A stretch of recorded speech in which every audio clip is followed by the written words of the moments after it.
حسین رضی اللہ عنہ کا ہی نام اور ان کا ہی تذکرہ کیوں ہوتا ہے اور اس موقع پر ان کا یعنی شہادت کا تذکرہ کیوں ہوتا ہے؟ دیکھیے بنیادی طور پر ہمارے یہاں یہ بیلنس نہیں بن نہیں پا رہا ہے. ہمارے یہاں دو طبقے ہیں اور دو پھاڑ ہیں، اور وہ عجیب و غریب مسئلہ یہ ہو گیا ہے کہ اب کا نیریٹو یہ بلڈ ہو گیا ہے کہ اہل السنہ والجماعت میں شامل ہونے کے لیے حضرت حسین کا تذکرہ کم کیا جائے.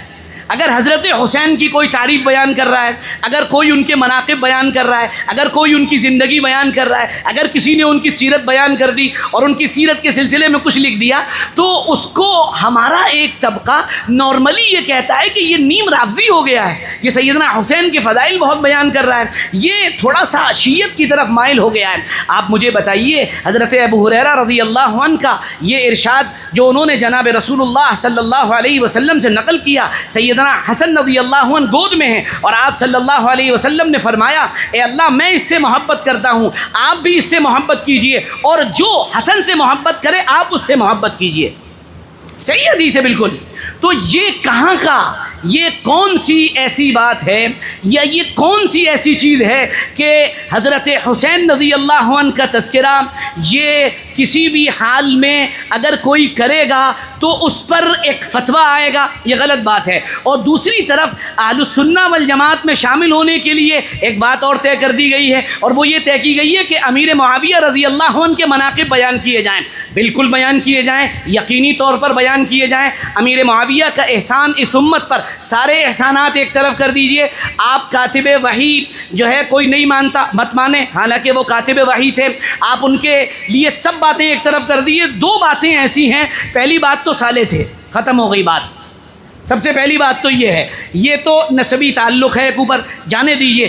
دوسرا امیر معاویہ رضی اللہ عنہ کا اس امت پر سب سے بڑا احسان یہ ہے جو تاریخ کا پورا مطالعہ بتاتا ہے کہ مدینہ منورہ میں جناب رسول اللہ صلی اللہ علیہ وسلم کے آخری دور میں سب سے زیادہ پریشر جو کریٹ ہوا تھا وہ رومن امپائر کی طرف سے تھا. اور یہ پریشر ایسا پریشر تھا کہ صحابہ رضی اللہ عنہم اجمعین اللہ کے نبی صلی اللہ علیہ وسلم کی مبارک زندگی میں، جو آپ صلی اللہ علیہ وسلم کی مبارک زندگی کا آخری دور ہے، جو انتہائی کریشول دور تھا، اس دور کے اندر آپ جائیں گے تو آپ کو یہ تاریخ دیکھنے کو ملے گی کہ آپ صلی اللہ علیہ وسلم نے اس شام کے لشکر سے مقابلے کے لیے اسامہ ابن زید رضی اللہ عنہ کا لشکر تیار کیا تھا، اور پھر یہ کہا تھا کہ اس لشکر کو ضرور روانہ کرنا. ابو بکر صدیق نے اس پر عمل بھی کیا. یہ ساری باتیں آپ کے سامنے ہوں گی. اور صحابہ کا یہ حال تھا کہ صحابہ اس وقت اگر کوئی ان کی کنڈی کو کھٹکھٹا دیا کرتا تھا تو صحابہ باہر آتے تھے اور ان کی کیفیت یہ ہوتی تھی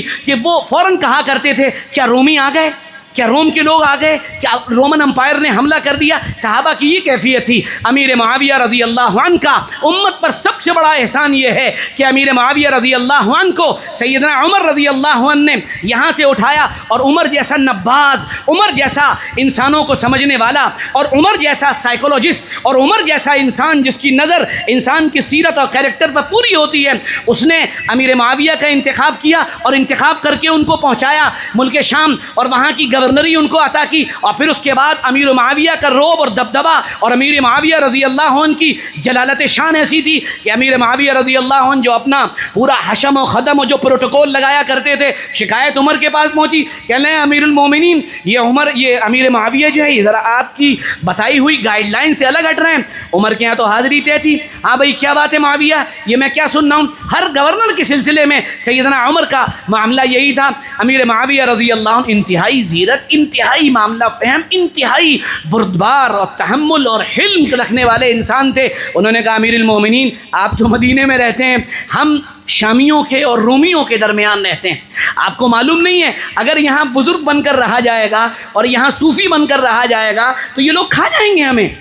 ان کے لیے ضروری ہے پروٹوکول کا ہونا، ان کے لیے ضروری ہے دربار کا ہونا، ان کے لیے ضروری ہے کرسی اور ذرا معاملے کا سیٹ ہو جانا. یہ سب ضروری ہے ہمارے لیے. اگر یہ حضرت عمر سمجھ گئے کہ یہ تو معاملہ اس کا صحیح ہے، یہ صحیح بات کر رہا ہے، تو امیر معاویہ کا بڑا احسان ہے کہ انہوں نے اس بات کو یعنی پوری امت پر سے اس بار اور اس بوجھ کو اتار دیا کہ روم والے یا اس علاقے والے کچھ کر پائیں گے. اور وہ تاریخی بات بھی یاد رکھنی چاہیے کہ جس میں حضرت علی رضی اللہ عنہ اور امیر معاویہ رضی اللہ عنہ کے درمیان وہ جو لڑائی چل رہی ہے، وہ مشہور خط تھا جو ایک روم کے بادشاہ نے بھیجا تھا اور کہا تھا کہ ہمیں معلوم ہوا ہے کہ تمہارے دوست علی نے تمہارے ساتھ کچھ معاملہ ادھر ادھر کا کر دیا ہے، تم کہو تو ہم تمہارے سپورٹ میں آ جائیں اور علی کا مقابلہ کریں اور یہ کریں اور وہ کریں۔ آپ دیکھیے ان کے جو اختلافات کی بنیاد تھی وہ حب جاہ نہیں تھی، ان کے اختلاف کی بنیاد اجتہاد، ان کے اختلاف کی بنیاد نصوص، ان کے اختلاف کی بنیاد اللہ اور رسول صلی اللہ علیہ وسلم کا منشا تھا۔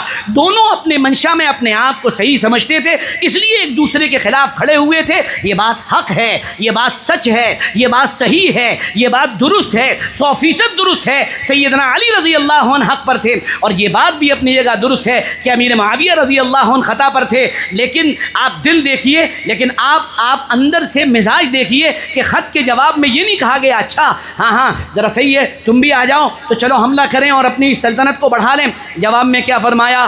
جواب میں لکھ کر یہ تاریخی جواب دیا، اے روم کے کتے کہ یہ خط تمہارا ہم تک پہنچا، اگر تو نے اسلامی سرحدوں میں کسی سرحد کی طرف بڑھنے کی ہمت کی اور ادھر تو نے نگاہ اٹھا کر بھی دی، اگر نگاہ اٹھا کر بھی دیکھی تو یاد رکھنا اگلا جملہ قابل غور ہے، علی کے لشکر سے پہلا وہ شخص جو تیری گردن اتارنے کے لیے نکلے گا وہ معاویہ ابن ابی سفیان ہوگا۔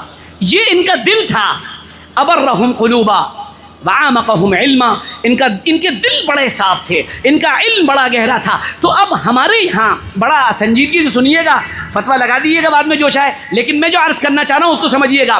ہمارے یہاں ایک بڑا ہی مخمصہ سا پیدا ہو گیا ہے، اہل السنہ والجماعت میں شامل ہونے کے لیے یہ بات اب ضروری سی لگنے لگی ہے کہ صرف امیر معاویہ رضی اللہ عنہ کے مناقب بیان کیے جائیں اور اہل بیت کے مناقب ذرا ہلکے ہاتھ سے بیان کیے جائے۔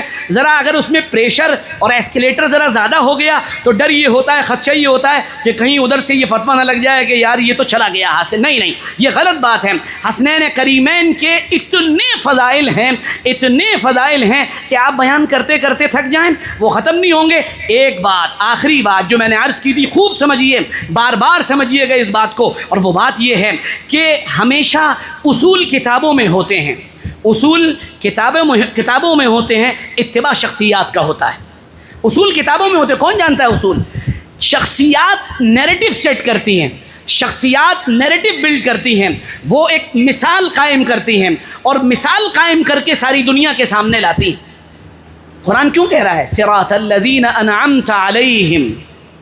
انعمت علیہم کون لوگ ہیں؟ یہ اصول ہیں یا شخصیات ہیں؟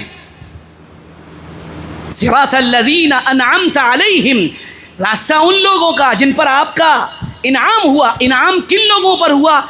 لوگوں پر ہوا۔ وہ لوگ کون تھے؟ غیر المغضوب علیہم ولا الضالین تھے۔ تو شخصیات یہ اسلام میں بہت اہم مقام رکھتی ہیں۔